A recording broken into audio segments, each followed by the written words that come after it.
this president does not know the difference between friend and foe. Does not know the difference. And there are 2 Russian tankers on the way to Cuba. This will be a test. The first one arrives Monday. This is going to be a test on the president. Is he going to interdict these ships or not? Your best buddy, are you going to play Putin's poodle? Or are you going to stop this?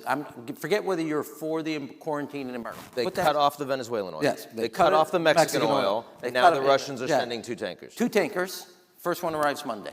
This president does not know the difference between friend and foe. But he knows that he wants to cut off the Cubans. He knows that. He knows that, but he also knows something else about Putin and the friendship. And so he has given him, Putin's back.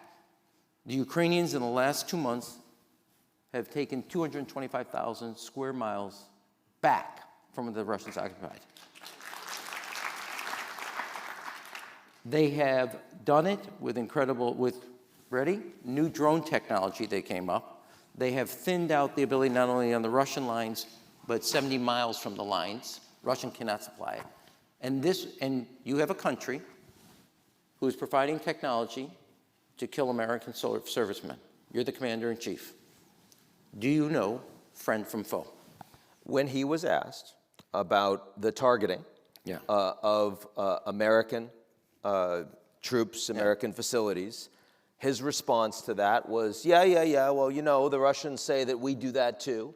The United States is providing intelligence, of course, to the Ukrainians that allows them to strike more deeply into Russian territory. The U.S. continues to do that under Trump. That was his response. Yeah. What's a better response? Corporal Bone Spur has never found an opportunity to not undermine American intelligence. And I say this, but this is not the first time he's thrown American intelligence under the bus and gone with Russia. One of the things we know for a fact, given our intelligence we made public during the early days pre the Russian invasion on February 22nd, 2022, people gained, around the world, massive respect for the capability of the United States intelligence. You have a commander-in-chief who at no time doesn't miss an opportunity to undermine it. Xi is furious that his own intelligence didn't know what the Americans knew. We know that.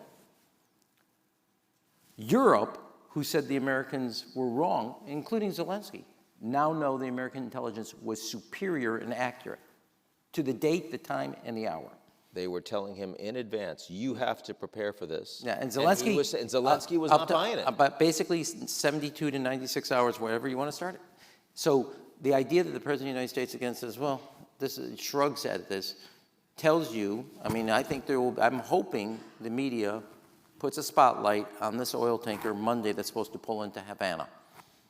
This will tell you a tremendous amount about whether he actually is more serious about Putin or more serious about Cuba. And what I'm hearing from you is you are skeptical he is going to do that. Your ability to spot the obvious is a gift. It is. Okay. I've been working on it for a long time.